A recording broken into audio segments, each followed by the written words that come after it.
এই সংকীর্তনে গৌর নিতাই নাচিয়া বেড়ায়, সংকীর্তনে গৌর নিতাই নাচিয়া বেড়ায়, সংকীর্তনে গৌর নিতাই নাচিয়া বেড়ায়, সংকীর্তনে গৌর নিতাই নাচিয়া বেড়ায়। এই তোরা নাম নিবি ছুটে ছুটে আয়, এই তোরা নাম নিবি ছুটে ছুটে আয়।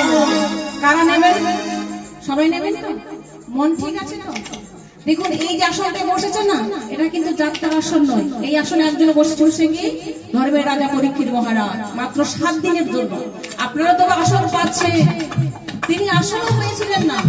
নদীর ধারে বসে 7 দিন একটানা খাওয়া দাওয়া বন্ধ করে শ্রীমদ ভাগবত আস্বাদন করেছিলেন। আস্বাদন করেছিলেন কে? সুখদেব গোস্বামী করেন। তাহলে ভাবুন, আমরা তো আসনে পেয়েছি, উনি কিন্তু আসনও পান না। এই জগৎকে উদ্ধার করার জন্য গৌর নিতাই হাতে ধরে পায়ে ধরে নাম দিয়েছে, মারও খেয়েছে, মুসলমানকে উদ্ধার করেছে, কাজী উদ্ধার করেছে, তবু কিন্তু ছেড়েছে জগাই মাথায় মেরে মাথা পাঠিয়ে দিল, তবু কিন্তু নাম গেয়েই গেল। তোকে ডেকে ডেকে বলছে, ওরে কে কে তোরা নাম নিবি ছুটে ছুটে আয়, কে কে তোরা নাম নিবি ছুটে